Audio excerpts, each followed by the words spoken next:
Tai Rokai, tavo mintys apie laukiančias rungtynes su Šiauliais? Tai pirmiausia smagu, kad prasidės pagaliau sezonas ir nežinau, tikiuosi, kad tai bus geros rungtynės. Mes tikrai sunkiai dirbam tuos 2 mėnesius beveik ir aš manau, kad parodysim tikrai gerą rezultatą rytoj. Pat nemažai laiko praleidai Vilniuje Riterių klube, kaip pačiam dabar apsipratai, kaip sekėsi apsiprasti Marijampolės mieste, kaip sekėsi apsiprasti su komandos draugais? Viskas kaip ir gerai, žinojau, kur atvažiuoju, žinau, kad į futbolo miestą atvažiuoju, tai čia tas labai mane paskatina čia atvažiuoti ir esu dėl to laimingas, komanda priėmė tikrai gerai, tikrai pažįstu tuos žaidėjus, ne 1 metai esame žaidę kaip komandos priešininkai, dabar būsim komandos draugai. Tai.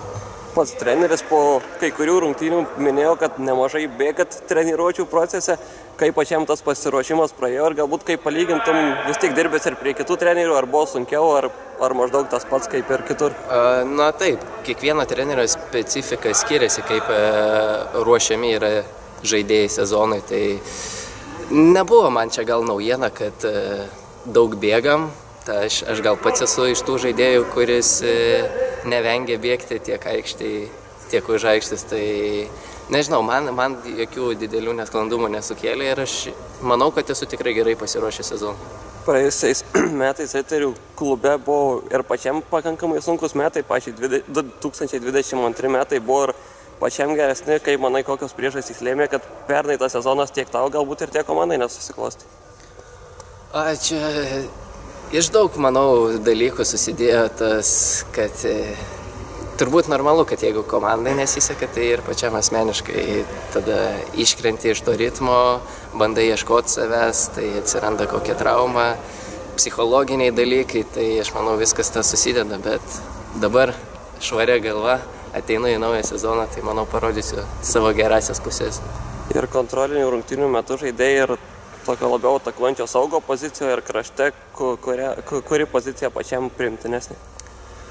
Šiaip nesu aš tas, kad prisirišęs prie vienos pozicijos, ten kur treneris pasako, ten galiu ir žaisti, tai aš gal nesu tas tipinis vingeris, kuris tik krašte žaidžia, vis tiek mėgstu labiau į vidurį ateiti, tai čia jau priklauso nuo trenerio taktikų, kaip jis mato, o man pačiam nesvarbu, svarbu žaisti.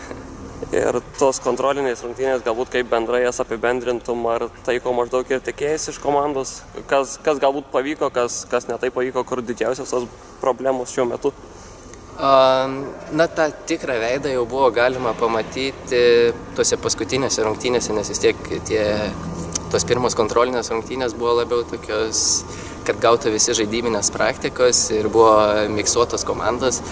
O šiaip, nežinau, mano manimu, mes kaip komanda atrodome gerai, žaidžiame tokį futbolą, kokį nori matyti treneriai ir aš manau, kad kartu mes galime pasiekti savo tikslus. Ir dabar laukia rungtynės su Šiauliais. Ką apie šią komandą gali pasakyti? Galbūt analizavot varžovus, aišku, iš tų kontrolinių rungtynių kiek sunkiau susidaryti vaizdą, bet kokių rungtynių tikitės?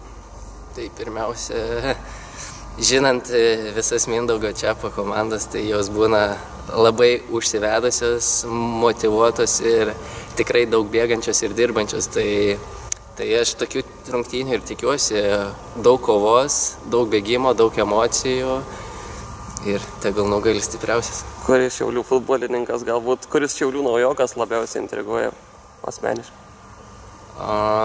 Nežinau, bus įdomu pamatyti, kaip tas pas Kazlauskas atrodys Šiauliuose. Hegelman duetas persikėlė į Šiaulius, tai įdomu, kaip jie parodė save, kokios jų bus pusės ir kaip jie yra pasiruošę sezoną. Ir visi Sūduvos žaidėjai, kaip susitarę, kol kas sako, kad tikslas sezono yra būti kuo aukščiau, kokį pats tikslą keli tiek savo, tiek komandai. Tai prisijungsi prie jų irgi. Žinoma, kad visada nori, kad kuo geriau negu praeiti metai būtų.